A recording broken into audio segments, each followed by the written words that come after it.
Boo! As you know, I love holiday-themed plants, and since Halloween is right around the corner, I wanted to dedicate a whole video to them. So, I'm going to be looking at every Halloween plant in the Plants vs. Zombies franchise. Ghost Pepper was the first Halloween plant they ever added to Plants vs. Zombies, and I'd say it aged like fine wine. I really like this design. I give it 5 peppermints out of 5. Ghost Pepper actually appeared in a Chinese game, Plants vs. Zombies Journey to the West, and takes a more classic appearance. I like this design as well, but I do prefer the PVZ2 version. The next Halloween plant, added a year later, is Jack-O-Lantern. I feel like Jack-O-Lantern is one of, if not the, most iconic Halloween plant in the franchise. I like this design a lot too. I'm feeling a strong 8 to a light 9 on this design.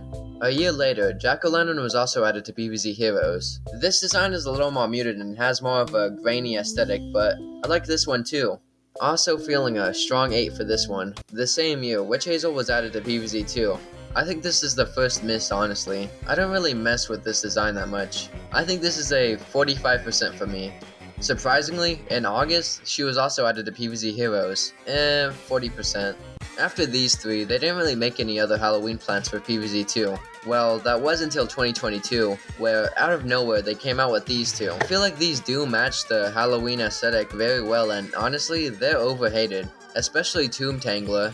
I give them both a gold star. In PVZ Heroes, there's one other Halloween plant I haven't mentioned yet, known as the Haunted Pumpking. Can we talk about that name? I mean, I think the name goes harder than the actual design. That being said, I think the design is fine.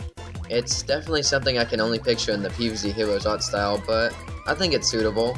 Moving to PVZ2 China, they actually got a Halloween plant exclusive to them, and honestly, I don't really like it that much. Yeah, this just looks weird to me. 1,000 monthly listeners out of Subway Surfers. The shooters are interesting because they give 2 potted plants a Halloween costume. The 2 from Garden Warfare 1 are Cat Dragon and Frankenshroom, and I love it. I mean, are you really gonna not enjoy seeing these guys in costumes?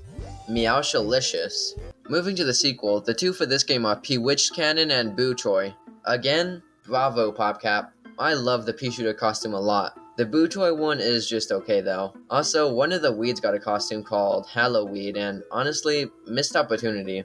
All it is just a weed with a cauldron on its head. They could have given it like a whole Halloween costume or something, but it's whatever. But we're not done yet, because there's also a Halloween boss in Garden Warfare 2, which is just cool on its own, but it was a pumpkin squash, which is just epic. Out of 10. I also wanted to talk about some of the playable plants that fit the Halloween aesthetic. There's Count Chompula, which just goes insane, Sunflower Vampire, which is just really cute and adorable, and Neck Rose, which also just goes hard. But that's every major Halloween plant that appears in the PVZ franchise. Let me know what your favorite Halloween plant is, and maybe next year I'll talk about the zombies, but that just about wraps up all the time I have today. Happy Halloweeny to all my little goblins out there, and stay safe.